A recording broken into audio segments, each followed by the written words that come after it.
Okay, in this demonstration, I'm going to be showing you how to make turns with your Ev3 robot.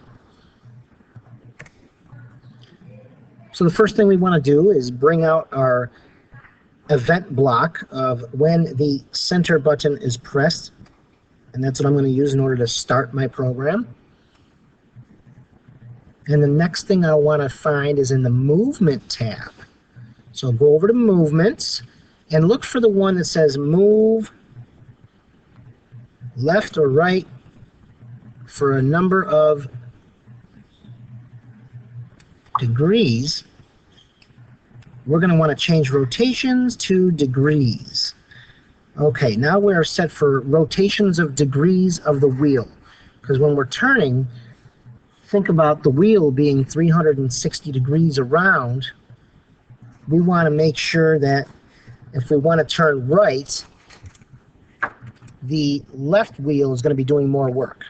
And if we want to turn left, the right wheel is going to be doing more work.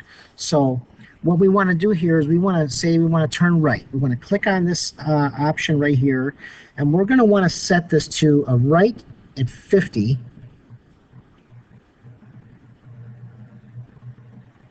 And then we're going to have that set for degrees, and we're going to want to set that in order to make a right-hand turn, which is a 90-degree turn.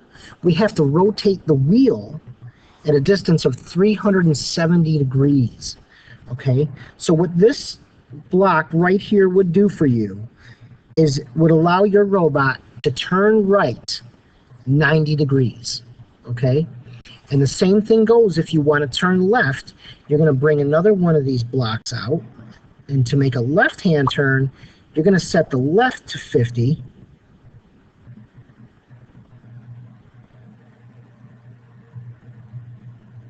And then you're also going to set this to 370 degrees.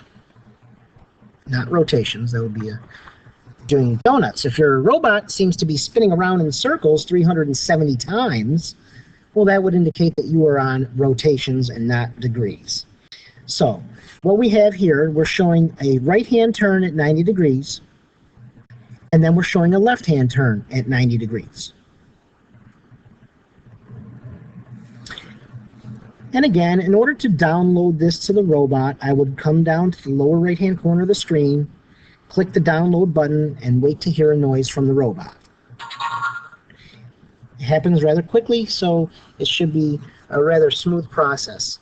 Oftentimes, you'll find yourself having to download a program, run the program, figure out what's not working, go back, make a change, download again, rerun the program. It's a matter of trial and error. But a really good rule of thumb that I can give you is do not make more than one change at a time. Because if you make more than one change at a time, you will have a difficult experience in not knowing what worked and what didn't work. If you change 3 or 4 things at a time, you'll never know what's helping you or hindering you from achieving your goals. Also, you might find that when you're making your right-hand or left-hand turns, it may be too short on the turn or too far on the turn. And if that's the case, if it's shy of 90 degrees on the turn, simply add a few degrees to this number. If you have 370 there, try 373. And then download that, and then test and see how that works on the 90-degree turn. Oftentimes, depends if the rubber on the wheel is on straight or if the battery power is low. There could be a few variables that affect the amount of turn you have.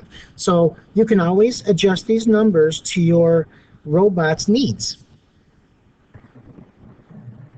Something else that I would like to mention is that when the center button is pressed in order to start running the program, you would actually have to hit the center button twice. Once to start the program, and then another time to begin the movement, because you're telling it you want it to do that a second time.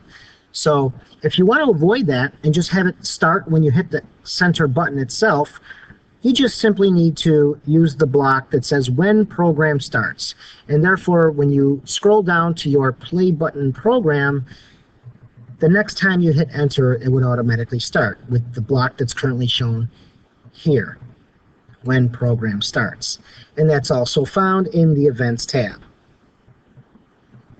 So in the next demonstration, I'll be showing you how to use the medium size motor in order to lift and lower the arm in the front of the EV3 robot.